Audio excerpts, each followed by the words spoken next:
O futebol é um esporte que combina habilidades físicas e mentais. Além da técnica e da tática, é importante ter uma mente aguçada e astuta para superar os adversários. Os jogos mentais no futebol são uma ferramenta poderosa para os jogadores e treinadores e podem ser utilizados em diferentes situações durante uma partida. Esses jogos mentais podem incluir técnicas como distração, intimidação e provocação. Jogadores que são bons nesses jogos podem usá-los para desestabilizar seus oponentes, fazê-los cometer erros e perder a concentração. É por isso que neste vídeo analisaremos alguns exemplos de jogos mentais que ocorreram recentemente nesse esporte. E convidamos você a nos acompanhar até o final para que você se surpreenda com o quão longe alguns jogadores podem chegar quando se trata de jogos mentais contra seus rivais. Agora, sem mais enrolação, começamos! Esse jogo das quartas de final da Copa do Mundo de 2022 no Catar, entre as seleções da Argentina e dos Países Baixos, é muito lembrado pelo nível de atrito que teve. É que precisamente se trata de um encontro que não é o melhor exemplo para mostrar esportividade. Primeiro, Lionel Messi se prepara para cobrar um pênalti a favor da Argentina. E vemos como o goleiro holandês diz uma série de coisas para tentar distraí-lo. Mas isso não surtiria efeito no craque argentino, que cobraria de forma magistral o pênalti. Por outro lado, lembremos que este jogo seria decidido nos pênaltis. Aqui podemos observar o sorteio entre os capitães de ambas as equipes, Lionel Messi e Virgil van Dijk. Como sabemos, o goleiro argentino Emiliano El Dibu Martínez é conhecido por montar seu show particular nos pênaltis. Um show que até agora lhe deu sempre muito sucesso. Vemos como primeiro ele oferece a bola para um jogador holandês, mas quando esse se aproxima, ele a joga para o outro lado, obviamente para tentar distraí-lo. O que ele consegue, já que, como pode ver, El Dibu acabaria defendendo o pênalti e fazendo uma de suas famosas danças para comemorar a defesa. Agora, veja quantos holandeses se aproximam do atacante argentino, Lautaro Martínez, para dizer várias coisas que certamente não eram poesias. Mas Martínez nem se abala com as palavras dos holandeses e caminha como se nada estivesse acontecendo em direção ao ponto penal. Naquele momento, talvez muitos dos jogadores argentinos tivessem em mente algumas das palavras que Louis van Gaal, técnico da seleção dos Países Baixos, disse que, entre outras coisas, disse o seguinte: teremos vantagem se formos para os pênaltis. Voltando à cobrança de Lautaro Martínez, se o atacante argentino marcasse, daria a albiceleste o passo adiante para as semifinais do torneio. Martínez bateria o pênalti de forma cruzada e a meia altura, enquanto o goleiro holandês saltou para o outro lado.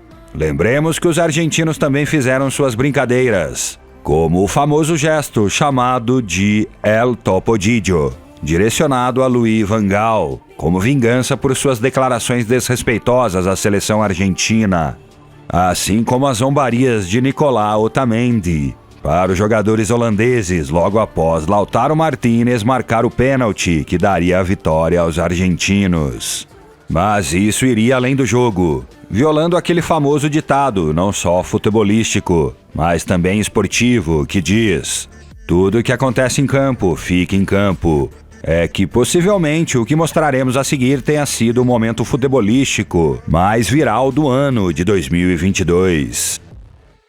E sim, nos referimos ao "o que olha, bobo", que Lionel Messi disse ao jogador holandês, Wout Weghorst. Weghorst foi confrontar Messi, que estava dando uma entrevista, e lá, Messi soltaria a famosa frase que se tornou viral: "O que olha, bobo?", além de um vá para lá, bobo, vá para lá". Agora passemos aos constantes atritos que tiveram nesse encontro. Tanto Seamus Coleman como Diego Costa. Agarrões, derrubadas, empurrões, enfim, um pouco de tudo.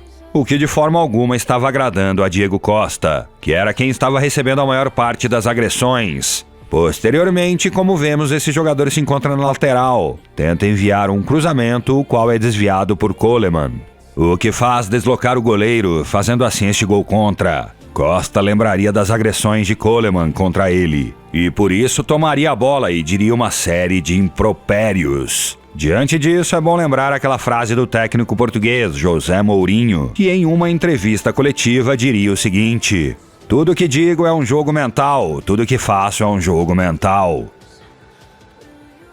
Aqui temos este cruzamento que Vinícius Júnior tenta disputar com o zagueiro, mas este último simula uma falta. Então o árbitro decide advertir o atacante brasileiro do Real Madrid, coisa que Vinícius Júnior não pode acreditar. Em seguida, o mesmo zagueiro faz alguns gestos de zombaria, querendo dizer que ele é um chorão. Posteriormente, ele vai para o intervalo beijando o escudo do Real Madrid. Já no início do segundo tempo, este defensor diz para que ele beije o escudo de sua camisa, neste caso o escudo do Mallorca. Minutos depois, Vinícius Júnior leva a bola para a lateral e recebe uma falta. Seu adversário oferece a mão e o brasileiro ignora o cumprimento, continuando com os gestos em direção a Vinícius Júnior. Os incidentes entre Vinícius Júnior e Maffeo continuam, e desta vez é Vinícius Júnior quem responde com um tapa em Maffeo. Todos sabemos que quando Kylian Mbappé acelera, é muito difícil detê-lo. Aqui ele ameaçou a fazer isso, e seu adversário ficou em alerta, ao que Mbappé reage com uma risada. Na jogada seguinte, Mbappé avança pelo lado e Messi toca a bola para que o francês receba dentro da área e finalize no canto baixo, cruzado e sem deixar a bola cair, vencendo a resistência do goleiro e marcando um gol muito bonito. Aqui, o juiz, após revisar a jogada no monitor a pedido do VAR, marca um pênalti. A disputa seria entre Jorginho e Yann Sommer, que claramente diz repetidamente I know you, que em português significa eu te conheço, referindo-se ao fato de que 3 meses antes, Jorginho havia perdido um pênalti da mesma maneira contra o mesmo Sommer. E é claro que Sommer queria lembrá-lo disso para desconcentrá-lo, e ele conseguiu. Veja como o pênalti de Jorginho passa muito acima do travessão. Observe o jogo mental que este goleiro faz com o jovem Ronaldinho em sua época como jogador do PSG. Vemos como o goleiro se coloca completamente em um lado, deixando o outro lado livre para Ronaldinho, incentivando-o a chutar naquela direção. Ronaldinho escolheria chutar para o lado onde o goleiro estava, mas o goleiro permaneceu firme e defendeu o pênalti do lendário jogador brasileiro. Agora, a disputa neste pênalti é entre Kai Havertz e Jordan Pickford. Observe como Pickford começa a saltar na frente de Havertz, mas isso não incomodaria o alemão, que cobra muito bem o pênalti. Chega a vez do grande atacante sueco, Zlatan Ibrahimovic. Zlatan erraria este primeiro pênalti no jogo, mas no segundo pênalti o goleiro não esqueceria disso e lembraria discretamente o sueco, que cobrou o pênalti novamente e o errou, mandando a bola por cima do travessão. Não sei se Mbappé indicou a Donnarumma que a cobrança do pênalti iria para aquele lado, e Donnarumma o seguiu, ou se foi apenas um gesto para atrair boa sorte. Seja qual for o caso, esse gesto foi bastante conveniente para Mbappé e sua equipe, já que Donnarumma defendeu o pênalti. Joshua Kimmich vai com tudo na marcação contra Lautaro Martínez, e depois disso Kimmich grita na cara de Martínez, o que não agrada muito o atacante argentino, que vai confrontá-lo, mas é detido pelo juiz. Embora isso não fosse tudo, Martínez ficaria com vontade demais e voltaria a enfrentar Kimmich, mas novamente é detido por vários jogadores. Em um jogo contra o Chelsea, o técnico do Liverpool, na época, o espanhol Rafa Benítez, havia declarado que o grande atacante marfinense do Chelsea, Didier Drogba, era um grande simulador. Mas devido a essas palavras, Benítez teria que aguentar primeiro esse gol de Drogba e depois sua comemoração, precisamente deslizando no gramado na frente do banco de reservas do Liverpool. Aqui temos essa falta fortíssima sobre esse jogador que o deixa extremamente dolorido, queixando-se no gramado. Depois, o jogador que sofreu a falta se levantaria e enfrentaria o agressor, que lhe faz um gesto, querendo dizer para que se cale, mas o jogador continua com o enfrentamento, ao que agora o jogador responderia incrivelmente com um beijo na cabeça. O duelo na cobrança desse pênalti seria entre Fábio Quagliarella e Wojciech Szczesny. Este último indicaria a Quagliarella que batesse o pênalti para um lado, mas o chute iria para o mesmo lado em que Szczesny havia se lançado e acabaria defendendo o pênalti de forma excelente. Esse goleiro é realmente descarado. De repente, ele se aproximaria do ponto penal quando a bola já estava lá e a chutaria para longe, fazendo com que o árbitro advertisse. Mas no final, ele alcançaria o objetivo e acabaria defendendo a cobrança dessa penalidade máxima. O duelo agora é entre Sérgio Herrera e Karim Benzema. Vemos essa mão dentro da área.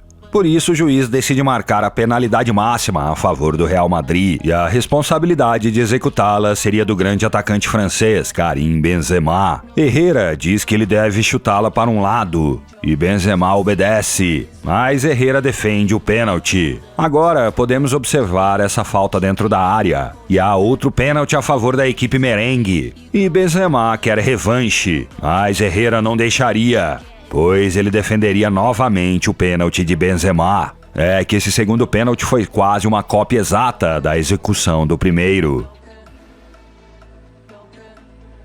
Vemos como os zagueiros brasileiros, Thiago Silva e Marquinhos, tentam deter o grande jogador egípcio, Mohamed Salah. Quando Marquinhos chega em apoio ao seu compatriota, faz a bola bater em Salah, então isso continuaria com um tiro de meta. Mas os zagueiros brasileiros se empolgaram com o lance e comemoraram dessa maneira na frente de Salah. É engraçado ver como este jogador, quando vai enfrentar seu rival para iniciar um confronto, finge que para por causa de seu mau hálito que supostamente seu rival tem.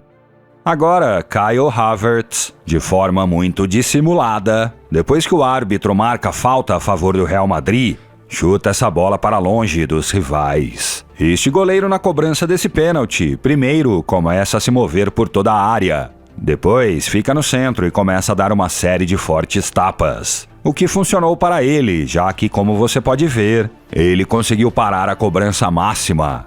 Parece que esses fortes tapas ajudam muito os goleiros a defenderem os pênaltis. Vemos como esse goleiro dá uma série de fortes tapas e, em seguida, consegue defender com um dos pés e a ajuda da trave a cobrança desse pênalti. Vemos como a estrela norueguesa do Manchester City, Erling Haaland, tem uma série de cruzamentos com o jogador adversário. Até podemos observar Haaland fazendo gestos de zombaria. Em uma jogada posterior, veja como o norueguês marca esse gol e o comemora na cara do seu adversário. Mas isso não pararia por aí, já que continuariam dizendo coisas e o zagueiro faria essa falta em Haaland, que o atacante norueguês responderia com esse gesto.